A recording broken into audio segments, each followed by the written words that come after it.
नमस्कार दोस्तों। जहाँ पर एक तरफ जहाँ पे एक तरफ आदमी एक 4 पहिए गाड़ी से जा रहा है, वहीं दूसरी तरफ उसकी पत्नी जो है रास्ते में भीख मांग रही थी। ऐसी क्या मजबूरी थी उस पत्नी की जो वो भीख मांगती थी। तो ऐसी ही कहानी आज हम एक सुनाने जा रहे हैं। इसमें शीर्षक है, इसमें जो इसका पति का नाम है उसका है सतीश जैन और उसकी पत्नी रूबी। इन दोनों की कहानी है। चलिए आपको सुनाते हैं। पति अक्सर फॉर्च्यूनर सी गाड़ी में रोज अपने ऑफिस जाता है। ड्राइवर के साथ जाता रहता है। एक दिन वो एक ट्रैफिक काफ़ी लंबा ट्रैफिक लगा था। वहीं पे उसकी गाड़ी रुकती है। वहीं पे बहुत सारी महिलाएं भीख मांग रही थी। तो उसका जो पति है उस बोलता है ड्राइवर से कि आप जल्दी चलो, हमें ऑफिस के लिए लेट हो रही है। तो ड्राइवर ने कहा कि साहब, अभी ट्रैफिक बहुत लंबा लगा है, थोड़ा सा समय इंतज़ार कीजिए, अभी ट्रैफिक खुल जाएगा तो उसके बाद हम आपको ले चलते हैं। तो उस पत्नी ने उसके कहा कि ठीक है, थोड़ी देर और रुक लेते हैं। तो तभी ड्राइवर कहता है कि आप साहब चिंता न करें, हम आपको समय से ऑफिस पहुंचा देंगे। तो तभी वहीं पे गाड़ी ट्रैफिक जाम लगा था। वहीं पे एक गाड़ी यहाँ खड़ी थी सभी की। वहीं इसकी गाड़ी को काफ़ी औरतें जो जो भीख मांग रही थी उनकी गाड़ी को घेर लेती हैं। तो सभी तो बोले साहब, पैसे के लिए कुछ खाने को दे दो। तो साहब जो उनके सतीश जैन थे उन्होंने अपनी जेब से पर्स निकाला। पर्स में कुछ पैसे थे जो उन औरतों को दे दिया। फिर उसकी जो पीछे वाली उसकी जो जिस तरफ बैठे थे सतीश जैन, उधर की जो शीशा था उसकी तरफ एक औरत आई और उसके शीशे में हाथ मारे कि साहब, हमें भी तो कुछ दे दो, हमको आपने कुछ नहीं दिया है। तो जो सतीश जैन थे उनको भी कुछ ऐसा लगता कि जैसे हमने इस औरत को कहीं देखा है। उसने सतीश जैन ने तुरंत अपनी गाड़ी का शीशा डाउन किया। शीशा जो है डाउन किया, जब वो जो उनकी महिला थी रूबी, जो महिला वो रूबी थी, वो उनकी अपनी गर्दन गाड़ी के अंदर घुसा के उसने कहा कि साहब आप हमें भी कुछ दे दीजिए, हमारे बच्चे हम भी कुछ दिन से भूखे हैं, हमारे भी खाने कुछ नहीं है। तो जब सतीश ने देखा रूबी को तो कहा, रूबी तुम यहाँ क्या कर रहे हो। तो रूबी जो थी वो पीछे वो देख के अचानक हैरान हो गई। वो पीछे हट गई। फिर उसने देखा कि जो सतीश जैन था वो अपनी गाड़ी से नीचे उतरा। उसने देखा कि रूबी की हालत देख के वो काफ़ी सहम गया। सोचा कि इसकी हालत ये किस परिस्थिति में घूम रही है, भीख मांगती घूम रही है। जो उसकी हालत थी वो देखे नहीं देखी गई। फिर जो थी जब तब तक ट्रैफिक क्लियर हो चुका था। तो साहब बोला ड्राइवर साहब आप गाड़ी में बैठो, हम चले आपको लेके चलते हैं, टाइम हो रहा है। तो साहब जो थे जैन जी वो बोले रूबी से कि तुम हमारी गाड़ी में बैठो, हम तुमको हमें तुमसे कुछ बात करनी। तो रूबी थी वो गाड़ी सतीश जैन की गाड़ी में बैठ गई, बैठकर जाने लगी। फिर बैठकर जाने लगी। जो वहीं की कुछ और औरतें जो भीख मांग रही थी उन्होंने देखा कि ये जो अमीर आदमी है इस भिखारन को क्यों अपने साथ ले जा रहा है। तो उसने भी काफ़ी अपने आसपास लोगों को बता दिया कि उस सोचा के साथ ये ज़बरदस्ती किडनैप करके लेते जा रहा है, गरीब महिला की, लाचार महिला की सही से किडनैप करके लेते जा रहा है। तो उसने अपने जो सारी मोहल्ले में जो सारे झोपड़े में रहते थे उनको बोल दिया। तो वो जो लोग थे तो उसकी जो थोड़ी देर में ये बात सारी जगह फैल गई कि जो उसके लोग आसपास लोग रहते थे उन्होंने सतीश जैन की गाड़ी को घेर लिया। उसकी गाड़ी को जब चारों तरफ से घेर लिया तो जब सभी लोग थे उस सतीश जैन पर बोलने लगे कि तुम इस महिला को जबरदस्ती अपने साथ अगवा करके क्यों ले जा रही हो। तो जो रूबी थी उसने कहा, आप लोग चिंता मत करिए, ये हमारे पति हैं। तो सब जो वहीं पे थे वो सब लोग सुन के ये बात हैरान हो गए कि इस महिला का पति इतना अमीर और वो गाड़ी से जा रहा है, ये कहाँ भीख मांग रही है। फिर कहा ठीक है तुम जाओ। तो फिर जो सतीश था रूबी को अपने साथ लेकर गया, होटल लेके गया। होटल पहुंचे तो वहाँ पे सतीश जैन ने अपने ड्राइवर से कहा कि रूबी के लिए कुछ कपड़े, साड़ी और जूते वगैरह लेकर आइए। जो रूबी की ज़रूरत की सामान थी वो अपने ड्राइवर से मंगाया। ड्राइवर लेकर आया उसके लिए साड़ी और जूते चप्पल, जो भी ज़रूरत की सामान थी। जब रूबी पहनती है, एक नए वेशभूषा में आ चुकी थी, तो वो रूबी आज एकदम एक दुल्हन की तरह लग रही है। तो जो सतीश वो भी रूबी को देखकर इस हालत में हैरान है कि उसने देखा कि इसकी हुलिया कैसी थी, अब कैसे थे, कैसी पहले जब उसके साथ रहती थी तब किस तरीके से रहती थी, आज उसकी हालत क्या है। फिर सतीश जैन ने रूबी से कहा कि तुम रहती कहाँ हो, हमें जरा अपना घर दिखाओ, तुम कहाँ रहती हो।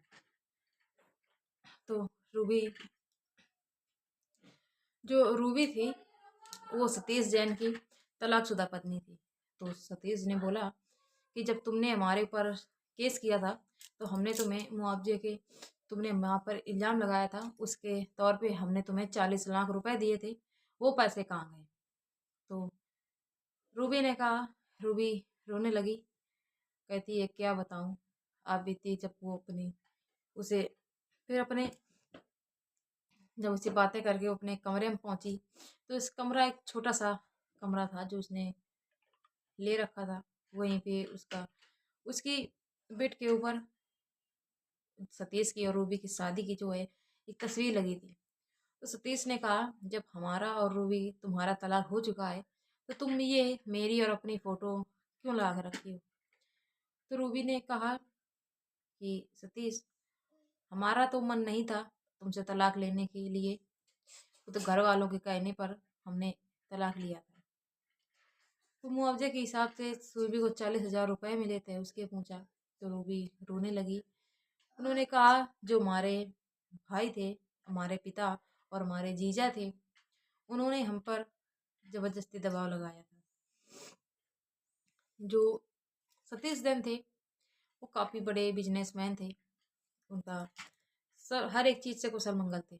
जब उनके जीजा गए थे देखने के लिए सतीश जैन को रिश्ते के लिए, तो उन्होंने देखा कि सतीश जैन के घर में हर एक सुविधा हर एक सुविधा उपलब्ध थी। तो उनके जीजा ने सोचा कि यहाँ पे रूबी की शादी करा दें। कहते अब कुछ भी हो जाए, अब रूबी की शादी हम इसी घर में कराएंगे। तो जब रूबी के लिए सतीश का रिश्ता आया था तो उन्होंने किया। कुछ दिन बीते, साल 2 साल बीत गए, रूबी और सतीश की शादी के, दोनों खुश रह रहे हैं। जो उनके उनके जीजा और उनके पिताजी थे, उन लोगों ने, और उनका भाई था, उन लोगों ने यूं ही सतीश रूबी को सतीश के खिलाफ यूं ही बढ़ते रहे, ताकि रूबी भी उनकी बहकावे में आ गई। वो भी केस कर बैठी कि जो उसे मुआवजे में जो पैसा मिलेगा उससे हम ऐश की ज़िंदगी काटेंगे।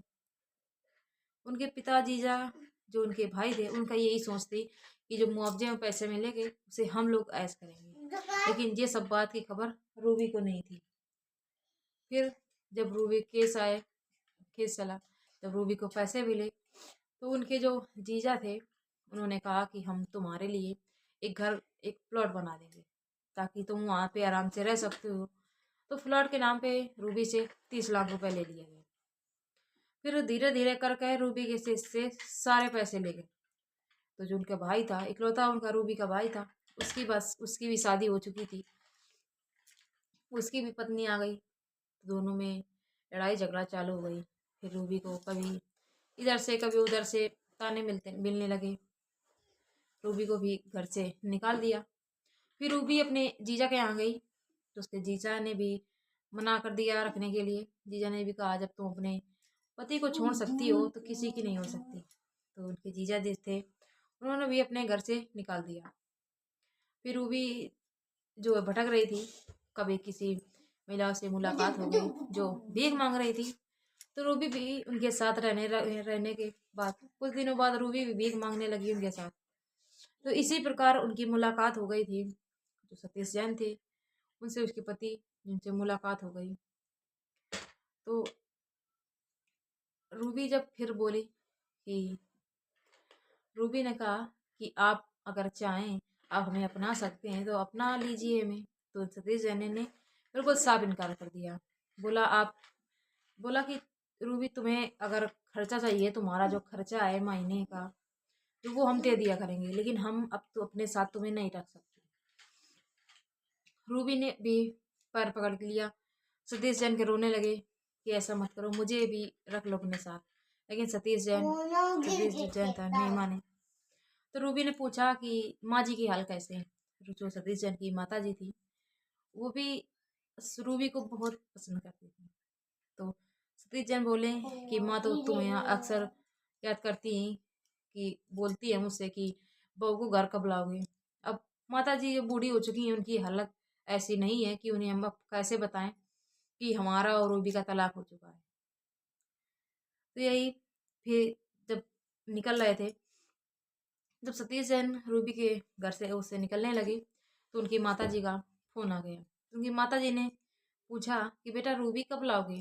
तो जो सतीश जैन थे, तो उन्होंने कहा माँ रूबी मिल गई है, आप उससे बात करना चाहोगी। तो उनकी माता भी काफ़ी दिन से रूबी जो तलाश कर रही थी कि रूबी घर आ जाए। तो उसी माता जी ने बोला कि हाँ बात करा दीजिए। फिर दोनों बातें करने लगी, एक दूसरे में खो गई। काफ़ी देर तक बातें होती रहीं। फिर सतीश की माता जी ने सतीश से बोला कि रूबी को घर लेकर आओ। तो सतीश जैन भी माता की उन्हें बात, अपनी माता जी की बात नहीं टाल सके। वो भी रूबी को घर लेकर पहुंचे।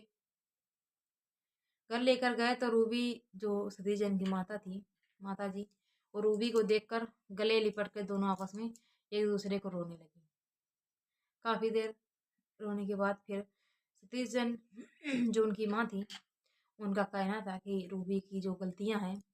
फिर सतीश जैन ने बताया कि बात, सारी बातें बताई कि हमारा रूबी से तलाक हो गया है।